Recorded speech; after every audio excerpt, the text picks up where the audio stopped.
तैयार हैं आप? तैयार हैं? बिला ताखीर मकराना राजस्थान का वो अजीम, खिताबत का दूल्हा, फसाहत का ताजदार, बलागत का आफताब, खतीब लाजवाब, फिक्र फन का आफताब, खिताबत की तरह गरजने वाला खतीब, समंदर की तरह गहरा, सितारों की तरह हसीन, सुबह की हवा की तरह नौशीनो अंगबीन, बीमारी, माशरे की बीमारियों की कमर को तोड़ने वाली मशीन, अल्लामा मुफ्ती शमसुद्दीन साहब के बला तशरीफ ला रहे हैं। मोहब्बत और एहतराम के साथ हाथ उठाइए, पहले उठाइए। या अल्लाह, जिन लोगों ने हाथ उठाया है मौला उसको मरने से पहले मदीना दिखा। जिन लोगों ने नहीं उठाया है सुबह होने से पहले 12,000 का मोबाइल भूल जाए। अगर ये दुआ कबूल हो गई तो 12,000 साफ। थोड़ा सा मुस्कुराइए, 3 बज गया है, जरा सा रिलैक्स होने के लिए मैं 2 जुमला बोल रहा हूँ। उठा लिया हाथ? देख रहे हैं कौन कौन हाथ नहीं उठाया है। अपने आप को ताजा कर लो ताकि खिताबत का एक एक जुमला आपकी समातों के दस्तरखान पे जाए। अब हाथों को लहराओ और जो नहीं बोलता है कान के नीचे जमाओ। नारे तकबीर, थोड़ी सी आवाज और बुलंद हो जाए। नारे तकबीर, नारे रिसालत, मसलके आला हजरत। बंद रखते हैं जुबान, लब नहीं खोला करते, चांद के सामने तारे नहीं बोला करते। नहमदुहु व नुसल्ली व नुसल्लिमु अला रसूलिहिल करीम, अम्मा बाद। फ़अऊज़ु बिल्लाहि मिनश शैतानिर रजीम, बिस्मिल्लाहिर रहमानिर रहीम। मन अमिला सालिहम मिन ज़करिन औ उन्सा व हुवा मुअमिन फलनुहयिन्नहु हयातन तय्यबा। आमन्तु बिल्लाहि सदक़ल्लाहुल अज़ीम।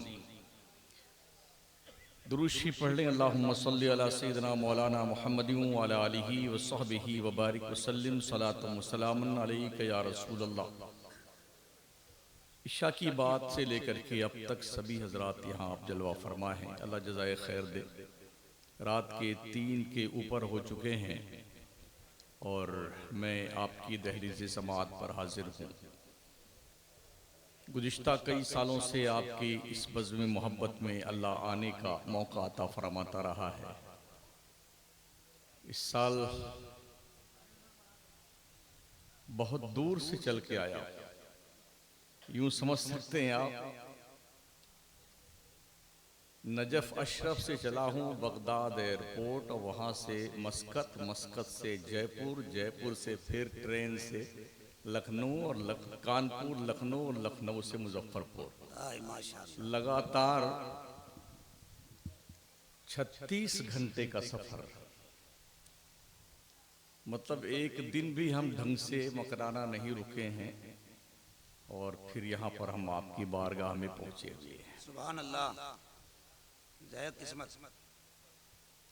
2 अच्छी तकरीरें आपने समाअत की हैं। वहीब मुकर्रम हज़रत क़िबला जमाल अख्तर साहब फलामवी की निज़ामत में शोराए किराम ने भी अपनी नातें आपके सामने पेश किया, आपने समाअत किया। थोड़ी देर मुझे भी सुन लें। और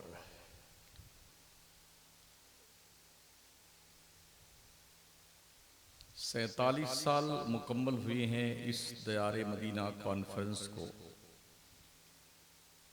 खुदा करे ये तसलसल बाकी रहे। सुभान अल्लाह।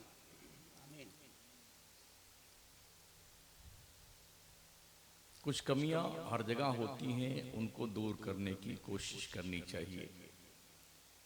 मैं समझता हूं कि जितने लोग बचे हैं सब बहुत ही कायदे से जाग रहे हैं। और जमाल साहब ने तो जगह ही डाला है सबको, वरना मोबाइल ही चोरी करवा देते आपका। मैंने कुरान मुक़द्दस की एक आये करीमा तिलावत की है। मन अमिला सालिहम मिन ज़करिन औ उन्सा, जो कोई मर्द या औरत अच्छा काम करे, फलनुहयिन्नहु हयातन तय्यबा, तो अल्लाह फरमाता है हम उससे अच्छी जिंदगी जिलाएंगे। सुभान अल्लाह। मर्द हो या औरत हो, मुसलमान, अगर आप अच्छे काम करेंगे तो अल्लाह का वादा है वो आपको अच्छी जिंदगी जिलाएगा। हम भी जी जहाँ कहीं भी जाते हैं बहुत सारे लोग आके कहते हैं अरे अम्मा साहब बहुत परेशान, बड़ी मुश्किल, बड़ी दुश्वारी, बहुत तंगदस्ती, ये बीमारी वो बीमारी। जब मैंने इस आयत करीमा का मुताला किया तो मुझे पता चला रब का वादा तो झूठा नहीं हो सकता। वाह, हक है। हम ही कहीं ना कहीं फॉल्ट हैं। जब अल्लाह ने ये वादा कर लिया अगर आप अच्छे काम करेंगे तो अल्लाह का वादा है वो आपको अच्छी जिंदगी जिलाएगा। अच्छी जिंदगी किसे कहते हैं, इसे आप जानते हैं। अच्छी जिंदगी उसे कहते हैं कि हर एतबार से आप बेखौफ हो जाएं और किसी के मोहताज ना रहें बल्कि लोग आपके मोहताज हों, और हर खुशी दायरे इस्लाम में रह करके आपको मयस्सर आए उसे अच्छी जिंदगी कहते हैं। कितने लोग हैं जो अच्छी जिंदगी जीना चाहते हैं? जाहिर सी बात है हर शख्स अच्छी जिंदगी जीना चाहता है। अच्छी जिंदगी जीने के लिए आदमी जने क्या क्या जतन करता है। झूठ, मकर, फरेब, दगा, धोखा, लूट, मार, कत्ल, गारतगरी, बेईमानी, डकैती, हरामखोरी, बदकारी, बदनिगाही, ये वो सारे सोर्स हैं बदकारियों और गुनाहों के, जिसके जरिए से इंसान की कोशिश ये होती है कि हम अच्छी जिंदगी जिए और हमारा माहौल ठीक रहे और हम इस तरह से रहें कि लोग हम ही को देखते रहें। ये सोच तकरीबन हर व्यक्ति की होती है। लेकिन अल्लाह ने क्या कहा, जो अच्छे काम करेगा उसी को हम अच्छी जिंदगी जिलाएंगे। अगर हम कहीं पर परेशान हाल हैं तो हमें अपने हाल पे गौर करने की जरूरत है कि हमने गलती कहां की है। अल्लाह का वादा तो अच्छी जिंदगी जरूर जिलाएगा हमें, तो हमने गलती कहां की है। जब हम अपनी गलती को तलाश कर लें कि हमने कहां पर गलती की है, अल्लाह के दरबार में रुजू कर लें, वो इतना करीम है, इतना करीम है कि बंदा बार बार तौबा करता है, अल्लाह बार बार माफ करता है। एक बुजुर्ग फरमाते हैं मैंने 70 मरतबा तौबा की और 70 मरतबा तोड़ डाली। और जब 71वें मरतबा मैंने तौबा की तो अल्लाह ने मुझे तौबा पे इस्तिकामत नसीब फरमाई। तो तौबा करने से इंसान को बिदकना नहीं चाहिए, बल्कि जब जब आपको फुर्सत मिले वक्त निकाल कर आप तौबा जरूर किया करें, बल्कि हर दिन सोने से पहले एक मामूल बना लें अल्लाह के दरबार में तौबा करने का। अगर आपने ये प्लान बना रखा है जब इंतकाल का वक्त करीब आएगा तब तौबा कर लेंगे, तो उसका कुछ पता नहीं कि वो कब करीब आएगा। इसलिए कि हम अब लोगों को अचानक ही ज्यादा मरते हुए देखते हैं। एक मरतबा यूं मुंडी ऐसे झूल गई ना, मतलब गए काम से, अरे अभी तो बिल्कुल ठीक ठाक थे, कहां गए। एक लफ्ज भी बोलने का अल्लाह मौका नहीं देता। आप जो उम्र दराज जानते होंगे, पहले लोग 6-6 महीना बिस्तर पर पड़े रहते थे, साल भर उनकी चमड़ियां झूल जाती थी, हड्डी हड्डी दिखाई पड़ती थी, बोली बंद हो जाती थी, मगर जल्दी मरते नहीं थे। यहां तक कि लोग उनके मरने की दुआ करते थे, अल्लाह जल्दी उठा ले बुड्ढे को, बहुत दिन हो गए, पैसा बहुत बर्बाद हो गया दवा में, या अल्लाह इसकी खिदमत की नहीं जा रही है। यहां तक हमने देखा। अब कंडीशन यह है, उस वक्त लोग जो साल भर 6 महीना बीमार रहते थे, तो हरदम बीमारी में आदमी अल्लाह ही को याद करता है, नहीं करता है। जब परेशानी आती है तभी बंदा अल्लाह को याद करता है। अभी लॉकडाउन का जो जमाना गुजरा है, उस जमाने में क्या हुआ था, जब 5 आदमियों की ड्यूटी थी, 5 ही आदमी मस्जिद में नमाज पढ़ेंगे, छठवां नहीं आ सकता है, तो लोग जंग करने आते थे। मौलाना से, इमाम साहब से लोग झगड़ा, तुम्हारे बाप की मस्जिद है, हाँ हम नमाज नहीं पढ़ेंगे। और लॉकडाउन खत्म हुआ तो बेचारों का पता नहीं कहां गए। जैसे गधे के सर पे सींग नहीं होती नहीं, ऐसे उनका पता नहीं चला कहां गए। और जब तक लॉकडाउन था, दे लड़ाई, दे झगड़ा, कमेटी से झगड़ा, मौलाना से झगड़ा, मुअज्जिन से झगड़ा, गेट बंद करने वालों से झगड़ा। ये कंडीशन थी। जब आदमी पर मुश्किल आती है तभी उसे अल्लाह याद आता है। काश हम अपने रब को हमेशा याद रखा करें तो हम पर मुश्किल का दौर नहीं आएगा। क्या बात, हक है। कोशिश कीजिए। तकरीरें समझाने के लिए होती हैं, और आपने महसूस किया होगा मेरी तकारीर में जो वीडियोस वगैरह हैं फेसबुक पे, उसके अलावा भी कई सालों से मैं यहाँ आ रहा हूँ, मैं तकरीर समझाने की कोशिश कर रहा हूँ। बहुत हक।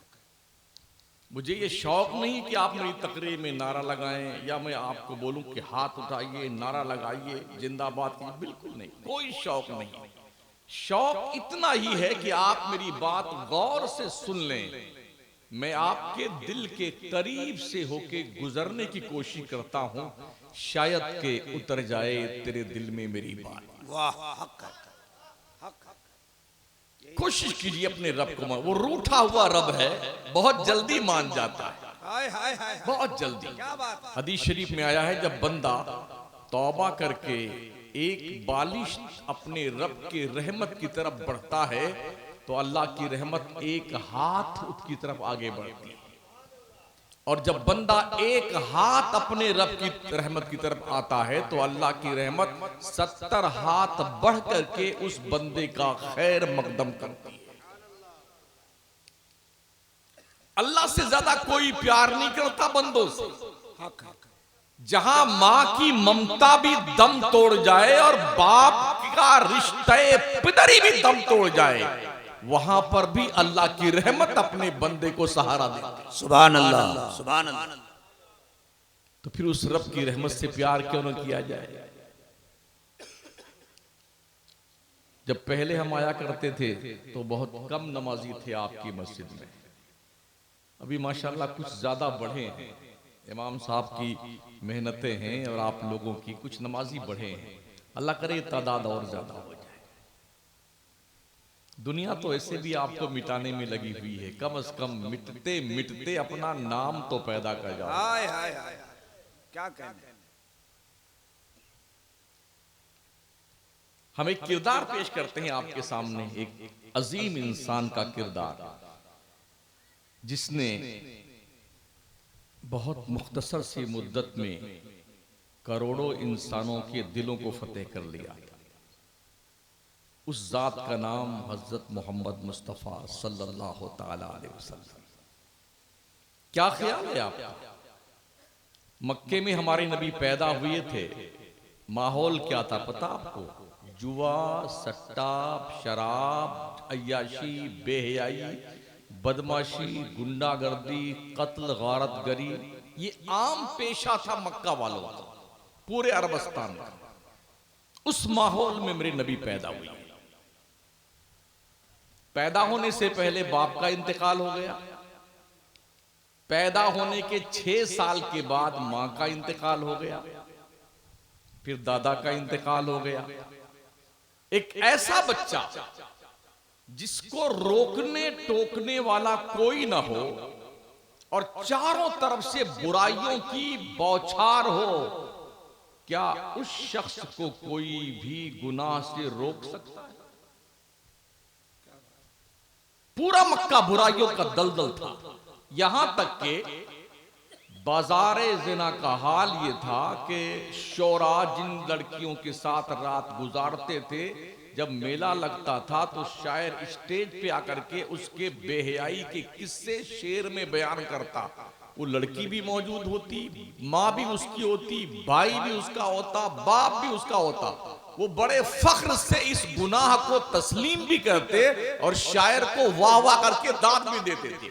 जब अखलाकी मेयार इतना घटिया हो चुका था, ऐसे माहौल में अब्दुल्ला का दुर्र यतीम, आमना का जिगर पारा, पूरी मिल्लत इस्लामिया की कश्ती को साहिले मकसूद से हमकनार करने वाला, मुस्तफा की शक्ल में जलवागर होने वाला, उसके दस्ते नाज की बात तो दूर की बात है, उन गुनाहों की हवा भी मुस्तफा के दामन करम तक नहीं पहुंची।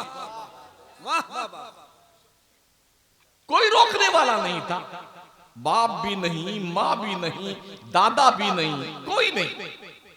ऐसे बच्चे बहुत जल्दी बिगड़ जाया करते हैं, बुरे डगर पे चल निकलते हैं, मगर कुदरत जब किसी की रखवाली करती है ना, तो वो फिर उसके कदम बहकते नहीं। अल्लाह फरमाता वल्लाहु यअसिमुका मिनन नास, अल्लाह ए महबूब तेरी हिफाजत करने वाला अल्लाह है,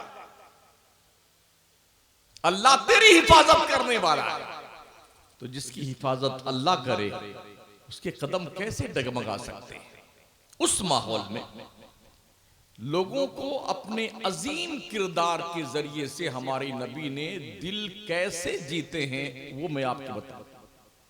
जर्रा जर्रा दुश्मन है, किसी भी तबलीग, किसी भी तहरीक, किसी भी तंजीम को फरोग पाने के लिए पैसों की शदीद जरूरत होती है, अफराद की जरूरत होती है, मगर हमारे नबी ने एक नई सुबह को, इस्लाम की सुबह को दुनिया के सामने पेश किया, जहां पर लोग हजारों बुतों को पूजते थे। ऐसे माहौल में एक गैर शनासा आवाज थी, गैर मानूस आवाज थी, मक्का का जर्रा जर्रा दुश्मन बन गया।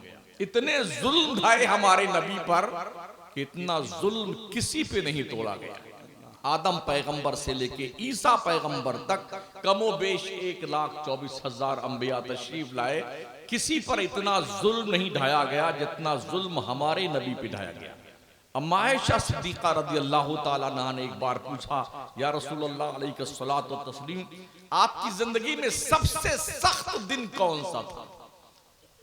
नबी रहमत फरमाते, आयशा जब मैं ताइफ गया था, मक्का वालों के ईमान से मायूस होकर के कि शायद ताइफ के लोग मेरी आवाज पर लब्बैक कहें और एक खुदा की इबादत करने के कायल बन जाएं, तो बजाय उन्होंने मेरी हिमायत करने के इस कदर पत्थर बरसाए कि मेरे पैरों से खून बहते बहते मेरी नालैन जूती शरीफ खून से भर गई, और जब मैं किसी बाग में अंगूर के पहुंचा ताइफ में, तो मेरे पैर जूती से निकल नहीं रहे थे, इतना टाइट हो गया था सूज करके। जब मैं चलता तो लोगों ने बदमाश बच्चों की एक टीम लगा दी, वो हमें दौड़ाते और फिर जब हम पैर उठाते तो पत्थर पैर पे मारते। थक के जब हम बैठ जाते तो फिर हाथ पकड़ के हमें उठाते, फिर पैर पे पत्थर मारते। आयशा ये बहुत सख्त दिन था, ऐसी शिद्दत की तकलीफ शायद किसी को पहुंची। दिल कैसे जीता नबी ने? वल काज़िमीन अल गैज़ वल आफीना अनिन नास। हुजूर गुस्से को पी जाते थे और लोगों को माफ कर देते थे। ये दो पाकीज़ा किरदार में नबी का ऐसा था, गुस्से को पी जाना और लोगों को माफ कर देना। जरा आज आप भी इस दोनों पाकीज़ा किरदार को अपनी जिंदगी में दाखिल करके देखिए कि गुस्से को पी जाने की आदत डालिए, और किसी ने कुछ कहा है आपको तो माफ कर दीजिए। ये दोनों अजीम खसलतें ऐसी हैं जो दुश्मनों के दिलों को जीत करके उनके दिलों में आपकी मोहब्बत पैदा कर देती है। क्या कोशिश करके देखे ना यार,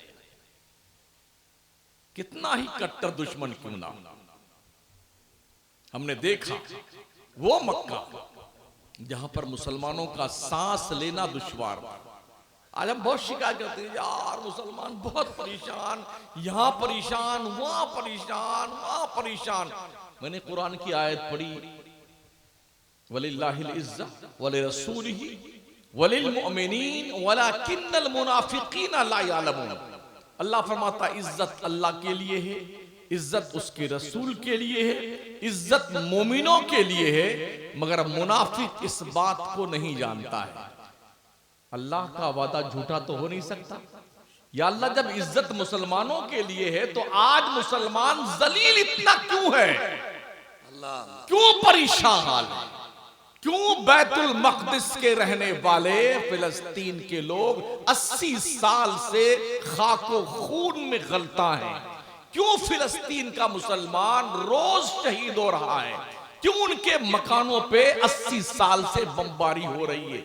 क्यों रोज वो अपने कंधों पे जवानों, माओ, बहनों, बेटियों, बापों की लाशें उठा रहे हैं? 80 साल हो गए, कहां नहीं दुआ होती उनके लिए? हर महीने तैयबैन में, हर बुजुर्ग के मजार पे हर मुसलमान दुआ करता है, हर पीर साहब दुआ करते हैं। क्या वजह है 80 साल से किसी मुसलमान की दुआ उनके हक में कबूल नहीं होती? कुछ तो गलती है हमसे। हमारी दुआएं कबूल क्यों नहीं होती? कहीं ना कहीं फॉल्ट हम हैं। हमने गुनाहों के जरिए से अपने आमाल बर्बाद कर लिए, अपनी हैसियत को हमने खो दिया है। दुआएं कैसे कबूल होगी?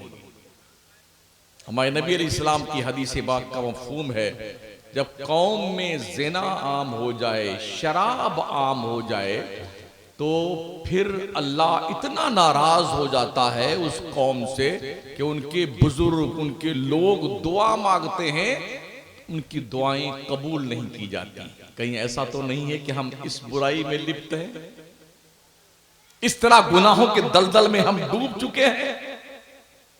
दो में से एक बात तो जरूर है, हमें इस बात का सर्वे करने की जरूरत है।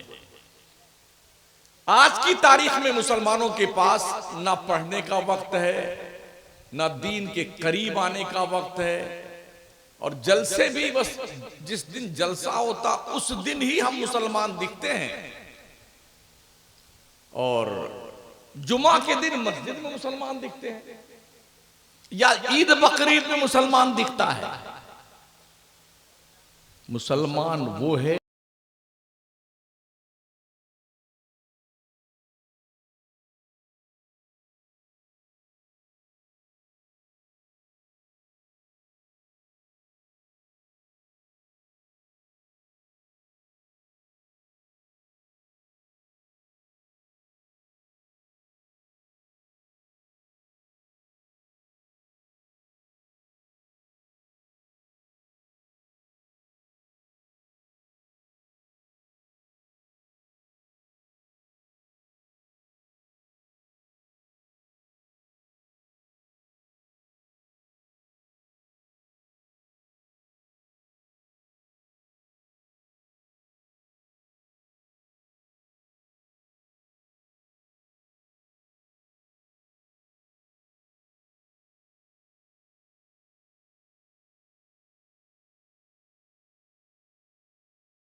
जो बाजार में भी मुसलमान दिखे, घर की तन्हाई में मुसलमान दिखे, खेत खलियान में मुसलमान दिखे, सफर और हजर में मुसलमान दिखे, खलवत और जलवत में मुसलमान दिखे। मुसलमान उसे कहते हैं जिसे देखने के बाद लोग ये कहें कि इसे मुसलमान कहते हैं। तो आज क्या है हमारी कंडीशन? हमें देख करके लोग इस्लाम कबूल नहीं करते। नहीं, ये तो झूठा आदमी है, ये बेईमान है मुसलमान। और इस्लाम कैसे फैला था? मुसलमान रास्ते से गुजर जाता था, लोग देख के मुसलमान हो जाते थे। ख्वाजा साहब ने क्या किया था? 90 लाख काफिरों को जो कलमा पढ़ाया सरकार गरीब नवाज ने, क्या तलवार चलाई थी उन्होंने? जी नहीं, तलवार लेके आए थे शहाबुद्दीन गौरी। भारत के लोगों ने उन्हें दौड़ा करके भगाया और अपनी जान बचा करके शहाबुद्दीन गौरी भागे थे। और मेरे गरीब नवाज फौज लेके नहीं आए थे, 40 फकीरों की एक जमात थी आपके साथ। न झंडा, न डंडा, न लाठी, न तलवार, न बर्छियां, न बाले, कुछ नहीं। मुसल्ला था नमाज पढ़ने के लिए, लोटा था वजू करने के लिए, तस्बीह थी अल्लाह के नाम की माला जपने के लिए। बस आए और जहां बैठे ना तो ऐसे बैठे कि 800 साल से ज्यादा का जमाना गुजर गया। उस मोइनुद्दीन चिश्ती के इश्क का चिराग पूरे मुल्क में, हिंदुस्तान में नहीं, अखंड भारत के मुसलमानों के दिलों में जलता है। और इसके अलावा उस ख्वाजा गरीब नवाज को जब कोई देखता था तो चेहरा देखते ही मुसलमान हो जाता था, कलमा पढ़ लेता था। वो कुछ कहते नहीं थे, अल्लाह ने वो चेहरा दिया था, पाकीज़ा चेहरा, इसलिए कि वो संवारे गए थे। ख्वाजा उस्मान हारूनी ने 20 साल तक अपने इस मुरीद की तरबियत की थी। 20 साल तक। क्वांटिटी में मुरीद नहीं थे ख्वाजा उस्मान हारूनी के, बहुत कम मुरीद थे।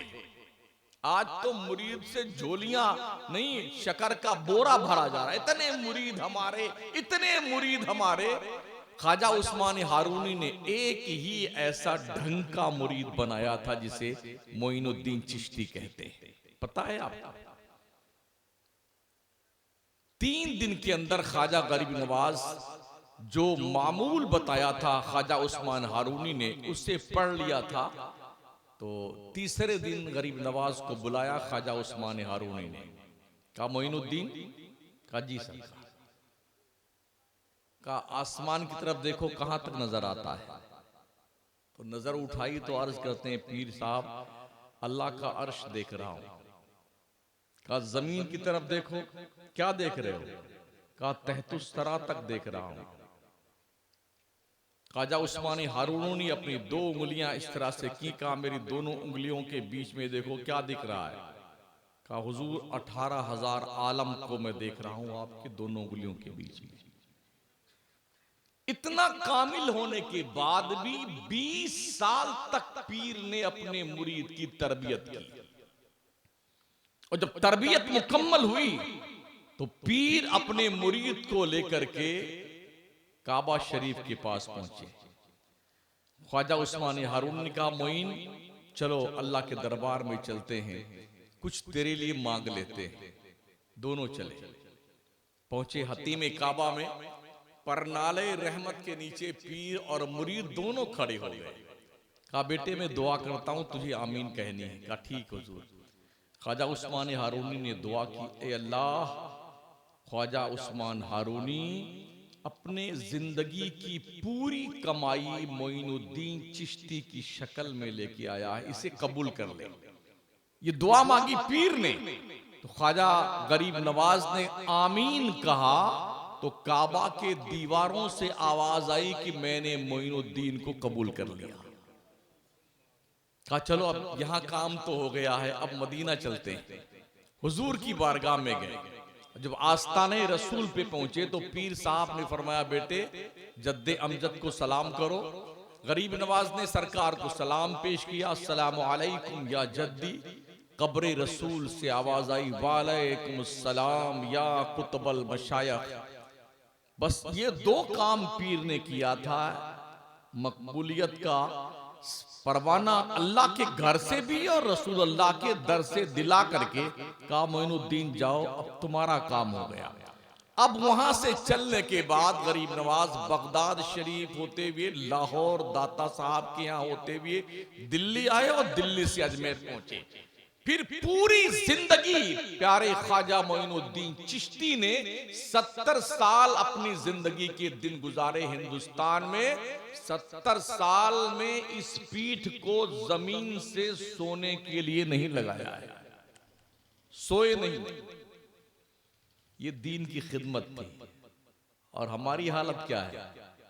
हमारे बच्चे, हमारे घर की औरतें, यहां तक कि बुड्ढे भी पूरी रात मोबाइल चलाएंगे और सुबह 3-4 बजे नींद आती इनको। ये मुशाहदा बता रहा हूं, पूरी रात मोबाइल चलाते हैं, 4, 5, 20, 15 बैठे हुए हुल्लड़बाजी कर। कोई काम तो है नहीं हमारी कौम के लोगों के पास में। दुनिया आपको इस दुनिया से खत्म करने के लिए प्लान कर रही है और आप हैं कि आपको इसका एहसास तक नहीं है कि आप अपना डिफेंस कैसे कर सकते हैं, अपना दिफा कैसे कर सकते हैं। सोएंगे 9 बजे तक, 10 बजे तक, 11 बजे तक। कुछ दोस्तों की सुबह होती है शाम को 4 बजे। क्या उस कौम पर अल्लाह की रहमत बरसेगी? फरिश्ते रोजी लेकर के फजर की नमाज के वक्त आते हैं और आप टन मार के सो रहे होते हैं। कैसे अल्लाह की रहमत आएगी? आज तो ये कैफियत है। हमारे बच्चे जो आज हैं, इन तक आप ईमान मुंतकिल कर पाते हैं कि नहीं कर पाते? यही मामला करना पड़ा है। आपके बच्चे आपके सुनते नहीं। बच्चियां छोटी छोटी जो 6-6 महीने की, 1-1 साल की हैं, बच्चे आपके, जब तक वो मोबाइल नहीं देखेंगे रोटी नहीं खाते। खाते हैं? मोबाइल दे दीजिए, वो उसको देखते रहेंगे। आप 2 रोटी खिला दीजिए तो खा जाए, 3 रोटी खिला दीजिए खा जाएंगे बच्चे आप। ये जो आदत बिगड़ रही है ना, इस बिगड़ी हुई आदत को सुधारने के लिए हमारे पास कोई भी दूसरा ऑप्शन नहीं बचा है। इसलिए कि माओ ने भी ऐसी आदत बिगाड़ी है। जैसे बच्चा रोना शुरू करता है, बस झट से मोबाइल खोला और कार्टून लगा के दे दिया। यानी कि 1.5 साल की उम्र में, 2 साल की उम्र में बच्चे बच्चियां वो सब बुरी चीजें जो एक फिंगरप्रिंट के नीचे जहन्नम का शोले जब वाला दहक रहा होता है ना, 2 साल की उम्र में वो सारे जहन्नम के काम बच्चे 2 साल की उम्र में देख लेते। 16, 18, 20 साल के बाद जो चीजें जानने की होती वो बच्चे 2 साल में जान जाते हैं। नंगी तस्वीरें, बेहयाई के मनाजिर, बुराई के मन, ये कौन?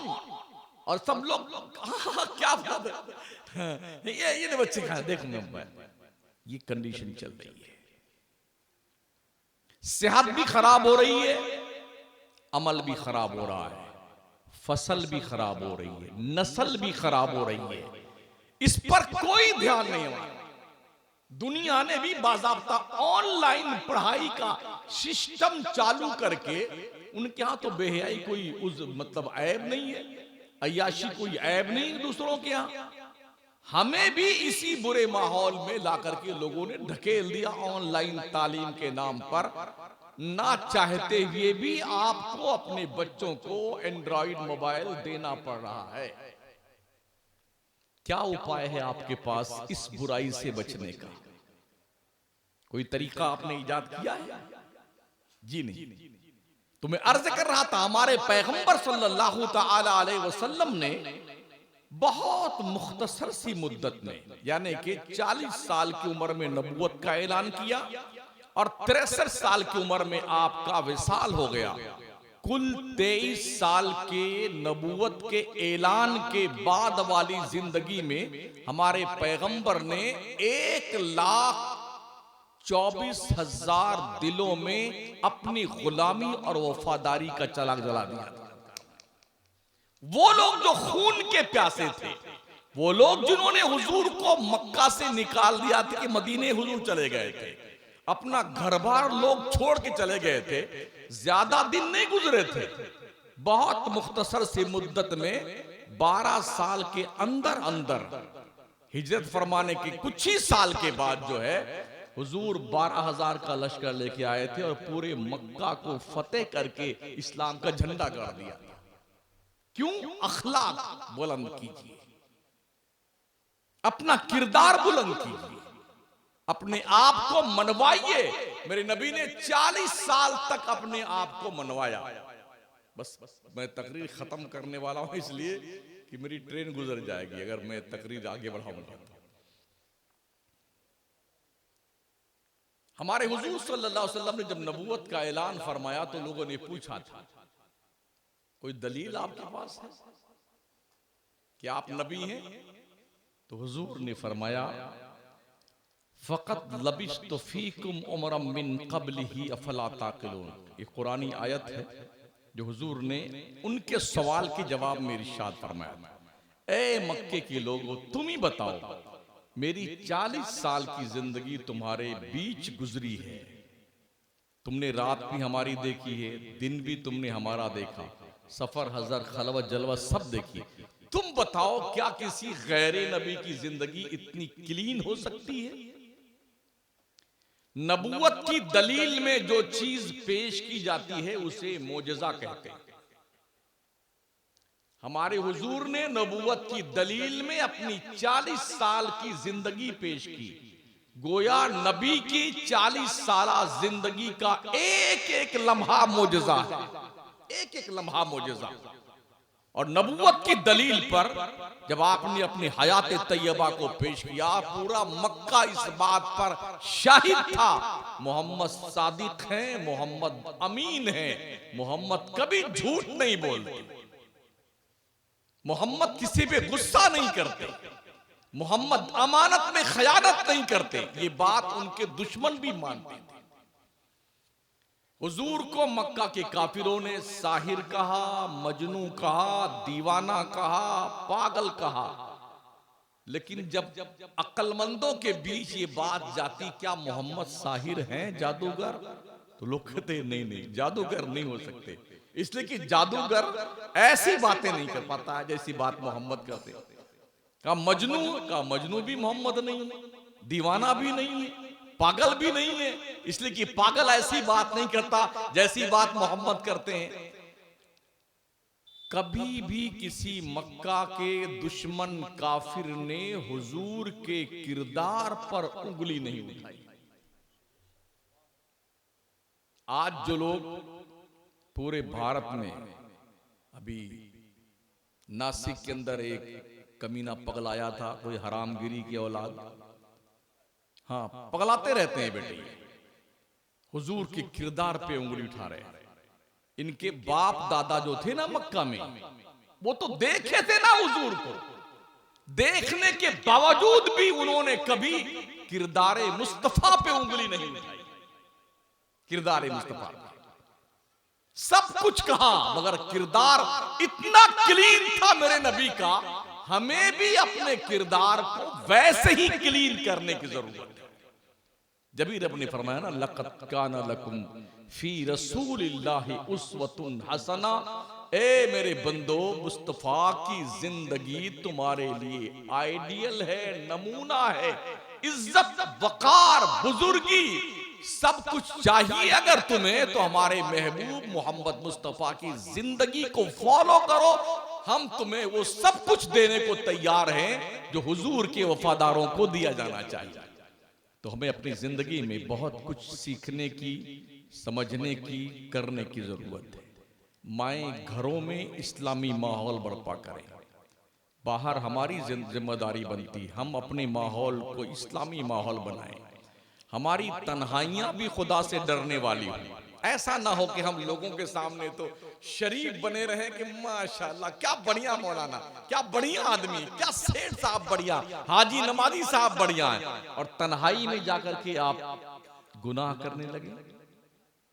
इसलिए हमें हर जगह मुसलमान दिखने की जरूरत है। दो अमल कर लीजिए आप, अगर पूरी दुनिया का मुसलमान 5 वक्ता नमाजी बन जाए और पूरी दुनिया का मुसलमान शरीयत के एतबार से दाढ़ी रख ले और टोपी लगा ले, दुनिया आपको देख के मर जाएगी। आपको कुछ करना नहीं है, आपको देख के लोग पगला जाएंगे और आगरा के पागल खाने में भर्ती हो जाएंगे। लेकिन आपको ये 2 काम करना अनिवार्य है, 5 वक्ता नमाज, सफ़े सीधी करने का हुक्म।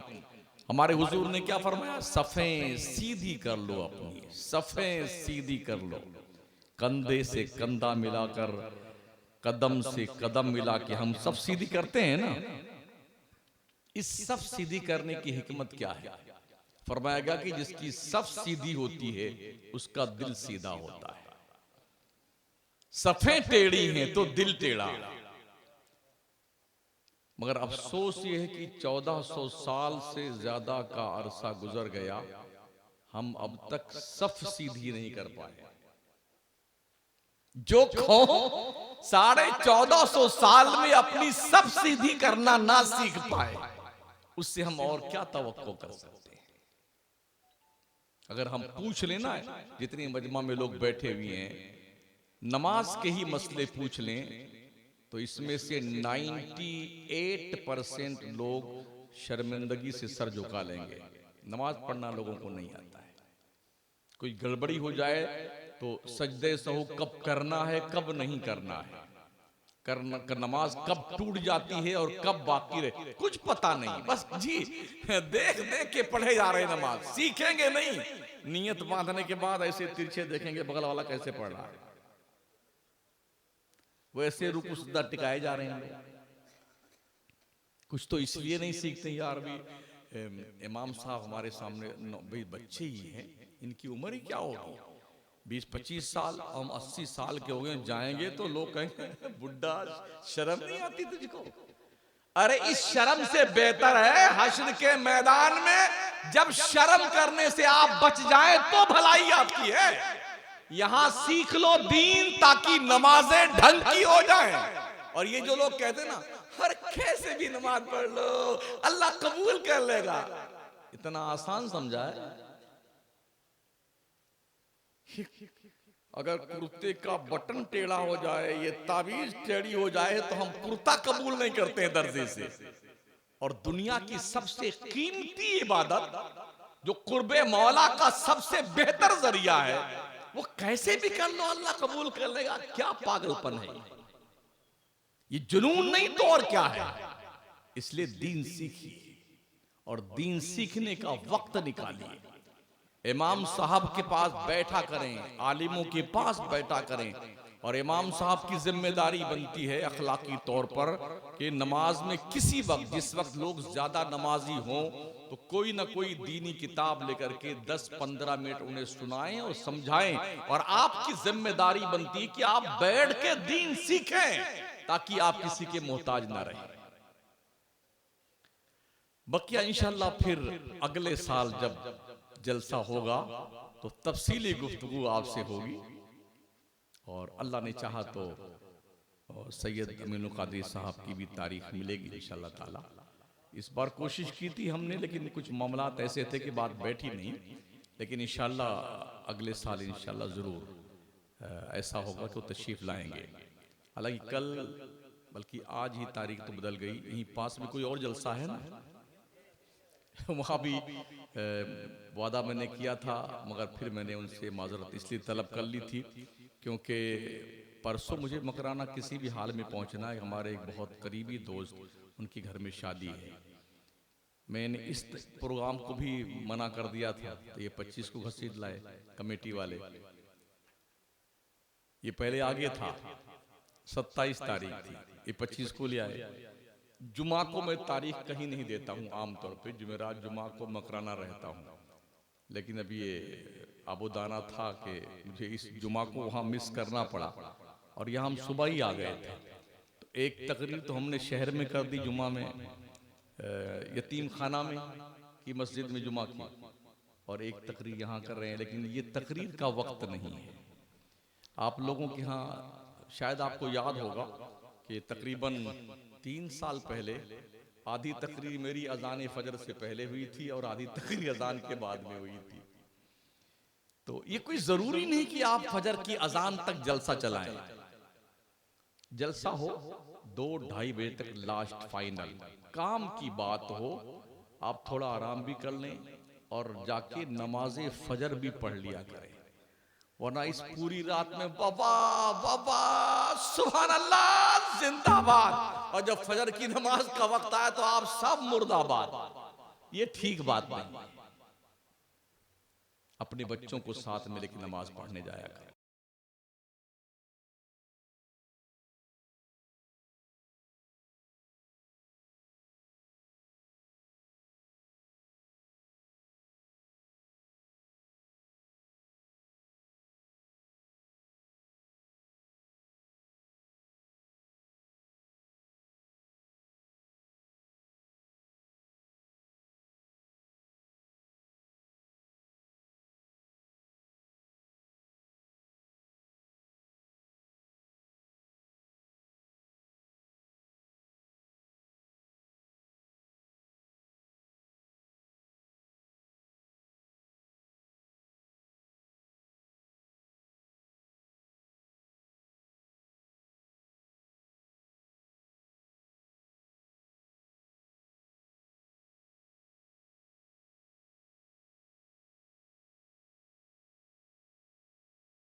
माँ बहनों से गुजारिश है, घरों में बच्चियों को तबलीग दीन की किया करो। छोटे छोटे कपड़े मत पहनाओ बच्चियों को। वेस्टर्न कल्चर को अपने घरों से निकाल दो, ताकि आपकी औलादें अंग्रेजों के तर्ज जिंदगी को फॉलो करने की बजाय खातून जन्नत और हसनैन करीमैन के किरदार को फॉलो करें। जब बदलाव लाएंगे तब इस जलसे का कोई मतलब है ना, वरना हम अजमेर से आ रहे हैं, कोई कहां से आ रहा, क्या मकसद आने का? पैसे खर्च होते हैं आपके, रात भर आप जागते हैं और वाह वाह वाह वाह आ करते हैं, क्या फायदा इसका है? कुछ सीखे, समझे, अमल करें और अपने बच्चों को सिखाएं। अगर मुमकिन हो तो हर मुसलमान अपने घर में 10, 20, 25 किताब रखे दीन की, ताकि आपके बच्चे जब फुर्सत में हुआ करें तो उन्हें पढ़ने के लिए दिया करो, दीन सीखें। दुनिया को देख करके भी अगर हमारी आंखें नहीं खुलती हैं तो हमसे बड़ा सूरदास कोई नहीं है। दुनिया अच्छे खासे जहनों में नफरत का जहर इंजेक्ट करके शोले जव्वाला बना रही है अपनी नस्लों को। कम से कम आप भी कुछ ऐसे बन जाएं कि उस शोला को बुझाया कैसे जाए, उस अखलाक किरदार वल काज़िमीन अल गैज़ वल आफ़ीना अनिन नास, गुस्से को पी जाइए और लोगों को माफ करने का एक हुनर दे दीजिए। इंशाअल्लाह अगर मक्का के बड़े बड़े काफिर फतेह मक्का के दिन नबी के कदमों में झुक करके माफिया मांगते हैं, तो दुनिया का कोई काफिर आपसे आगे नहीं जा पाएगा, उसे भी माफी मांगनी पड़ेगी। सबसे पहले हमें सुधरना होगा। बस ये चंद गुजारिशात थी। अल्लाह करीम आप सबको सलामत रखे और कमेटी वालों को और हौसला अता फरमाए। ये तकरीर का वक्त नहीं है, बस मैं चूंकि आया हूं तो कुछ बोलना था, इसलिए मैंने आपके सामने गुफ्तगू कर ली। अल्लामा उबैदुल्लाह खान साहब ने भी काफ़ी लंबी गुफ्तगू फरमाई, तो भले ही कुछ बातें सुने लेकिन